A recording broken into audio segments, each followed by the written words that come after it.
निरसा विधायक अपर्णा सेनगुप्ता ने गुरुवार को निरसा यज्ञ मैदान में आयोजित प्रेस वार्ता को संबोधित करते हुए कहा कि सूबे के मुखिया हेमंत सोरेन ने विधानसभा चुनाव के समय हर वर्ष 5 लाख युवाओं को नौकरी देने की घोषणा की थी। उनके घोषणा पत्र को जब विधानसभा में भाजपा के विधायक उठाने का काम करते हैं तो भाजपा के विधायकों को मार्शल के द्वारा विधानसभा से बाहर निकलवा दिया जाता है। महिलाओं के सुरक्षा की बात करने वाली हेमंत सोरेन, सरकार में सबसे ज्यादा महिलाएं यौन शोषण की शिकार हो रही है। राज्य में 6 वर्ष की बच्ची से 60 वर्ष की महिला कोई भी सुरक्षित नहीं है। उन्होंने कहा कि 4 वर्ष में हेमंत सोरेन सरकार ने बाबूलाल मरांडी को नेता प्रतिपक्ष की मान्यता नहीं दी और तो और जब वह अपने विधानसभा की समस्याओं को विधानसभा में उठाना चाहते हैं तो उसे भी उठाने नहीं दिया जा रहा। भाजपा ने दलित समाज के अमर कुमार बाउरी को नेता प्रतिपक्ष बनाया है। आगामी 6 जनवरी को निरसा पहुंचने पर उनका भव्य स्वागत समारोह पूर्वक किया जाएगा। अपर्णा सेनगुप्ता ने कहा कि यदि मुख्यमंत्री सच्चे हैं तो ईडी द्वारा 7 बार बुलाए जाने के बावजूद ईडी के पास अपना पक्ष रखना क्यों नहीं जा रहे हैं। इसका मतलब है कि दाल में कुछ काला नहीं बल्कि पूरी दाल ही काली है। उनके प्रेस सलाहकार के यहाँ भी ईडी छापेमारी कर रहा है, लोगों को भ्रमित करने के लिए है। अपर्णा सेनगुप्ता ने कहा कि आपकी योजना, आपकी सरकार, आपके द्वार कार्यक्रम के बहाने राज्य सरकार गरीबों की भावनाओं के साथ खिलवाड़ कर रही है। वर्ष 2021 से सरकार आपके द्वार कार्यक्रम आयोजित हो रहा है। इससे कितने लोगों को फायदा हुआ, सरकार को यह बताना चाहिए। अबुआ आवास एक प्रखंड में कितना बनेगा यह अभी तक तय ही नहीं है। कार्यक्रम सरकारी है परंतु कार्यक्रम में सरकार में शामिल दल के नेता अपना चेहरा चमकाने पहुंच रहे थे। जनता की समस्याओं से इन लोगों का कोई सरोकार नहीं है।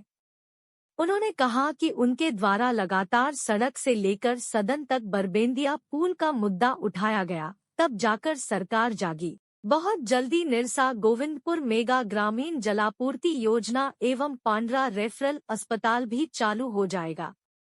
संवाददाता सम्मेलन को भाजपा अनुसूचित जाति मोर्चा के जिला अध्यक्ष प्रकाश बाउरी, चिरकुंडा नगर पंचायत के निवर्तमान अध्यक्ष डब्लू बाउरी, भाजयुमो के ग्रामीण जिला अध्यक्ष बाम्पी चक्रवर्ती, मिथुन रविदास, सजल दास इत्यादि ने भी संबोधित किया। 2022 तक काम पूरा होने का था लेकिन नहीं हुआ। इसका हमने विधानसभा में क्वेश्चन किए, उसको ब्लैक लिस्टेड करवाए हैं और अभी फिर नया कंपनी को मिलने जा रहा है। इसी 24 में मतलब हमको लगता है 1-2 महीना के अंदर, 1-2 महीना के अंदर, ये भी हम आपको बोल रहे हैं, समय भी बोल रहे हैं, 1-2 महीना के अंदर हम लोग, क्योंकि ये सरकार जन विरोधी सरकार है, ये कहीं कुछ नहीं करना। हम लोग लगातार लगे हुए हैं। विशेष करके हम निरसा विधानसभा के लिए बड़ा जो काम है हम आप लोग को सामने बोल रहे। जो टहल कंपनी जो आधा अधूरा काम, पानी का जो जल मीनार आधा अधूरा करके छोड़ दिया है। पाइप का देखे किस तरह से इधर उधर गिरा हुआ, कितना पाइप का चोरी भी हो रहा है, गड्ढा कोड़ के छोड़ दिया है। इसके विषय में हमने विधानसभा में क्वेश्चन किए थे, आप लोग जानते हैं। माननीय मंत्री जी से हम मिले, एक बार नहीं हजारों बार मंत्री जी से मिले, हमने लिखित दिए।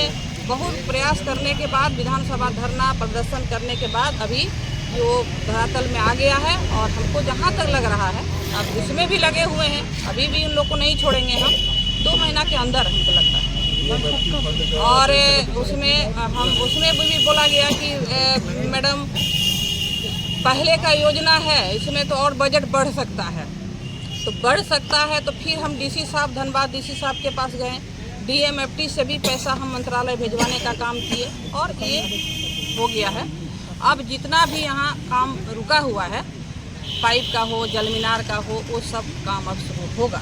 ये हम आपको विश्वास दिलाते हैं, क्योंकि हम ऐसे नहीं बोलते हैं, कब कुछ करते हैं तभी हम बोलते हैं, नहीं तो हम बोलते नहीं। इसमें भी हम बहुत आगे बढ़ चुके हैं। दूसरा बात है बरबंदिया पुल के लिए क्या किए हैं, नहीं किए हैं, ये लोग तो आप लोग जानते हैं। आप लोग क्योंकि हमारे स्थानीय पत्रकार हैं, कहीं बाहर से हैं नहीं कि आप लोग को हम ज़्यादा बोलेंगे। आप लोग जानते हैं, प्रेस से हैं। बरबंदिया पुल के लिए हमने क्या किया, चाहे राज्य से लेके केंद्र तक, राज्य में तो कुछ नहीं, केंद्र सरकार तक भी हम लोग लिखने का काम किए। केंद्र सरकार से भी टीम आई थी और जांच हुआ राज्य से केंद्र से करके, ये टेंडर भी हो गया। टेंडर अब खुलेगा, किनको मिलेगा, क्या होगा, ये भी बहुत जल्दी काम शुरू हो जाएगा। हमने निरसा विधानसभा में पांडरा मोड़ में जो हॉस्पिटल है, उस हॉस्पिटल का भी ये इतना तक हम बोल रहे हैं कि हम डीसी साहब को, जब ये पहले जो डीसी साहब थे उनको तो बराबर हम बोले ही हैं, जब नया डीसी साहब आए उनके पास भी हम गए, क्योंकि अपना विधानसभा का जो बात है उनके पास रखना जरूरी था मेरा, कि कौन सा काम हम आगे बढ़ा रहे हैं, कौन सा काम करना चाहिए। तो डीसी साहब से भी हम बात किए। डीसी साहब को हम बोले एक बार आके पांडरा मोड़ हॉस्पिटल को आप देख लीजिए। तो यही जनता दरबार आपका सरकार में आए थे शायद कहीं, तो पांडरा मोड़ हॉस्पिटल देख के गए हैं। उनका भी कहना है, वो तो सख्त निर्देश दिए हैं कि 2 तारीख तक, वो तो बोल के गए थे, हम पेपर में देखे, हम थे नहीं, बाहर थे, 2 तारीख के अंदर, जनवरी 2 तारीख के अंदर बोले थे यहाँ जो हॉस्पिटल है पूरा शिफ्ट उसमें करना है। और उसमें कुछ मतलब काम बाकी है, जैसे दीवार टूट गया है, वहाँ फेवर ब्लॉक है, पानी का है और बहुत सारा था। उसके लिए भी लगभग हम 1 करोड़ DMFT से वो भी पास हो गया है। अब हमको लगता है 1 सप्ताह के अंदर वहाँ काम शुरू हो जाएगा। पानी के लिए भी दिक्कत है वहाँ, क्योंकि वहाँ एक कुआं पहले ही बनवाया गया था, लेकिन कुआं में उतना पानी नहीं है। फिर वहाँ हम बोरिंग करवाएं, फिर वहाँ पानी नहीं मिला। तो हम आप लोग के माध्यम से, प्रेस के माध्यम से हम डीसी साहब से अनुरोध करते हैं, ये बात हम बहुत बार बोले हैं, माइथन से जो पानी जा रहा है धनबाद, माइथन से जो पानी धनबाद जा रहा है, क्योंकि हॉस्पिटल में पानी का दिक्कत के लिए बार बार बोला जाता है कि पानी नहीं है तो हम लोग वहाँ शिफ्ट नहीं हो पा रहे हैं। तो पानी सिंगरी मोड़ में से एक पाइप कनेक्शन करके, क्योंकि हॉस्पिटल का बात था, इसलिए हम आप लोग के माध्यम से डीसी साहब से हम मांग करते हैं कि हॉस्पिटल तक वो पाइप ले जाया जाए, तो पानी का समस्या का वहाँ रॉ वाटर है, लेकिन आप उसका फिल्टर का भी व्यवस्था कीजिए। DMFT में काफ़ी पैसा है धनबाद में भाई।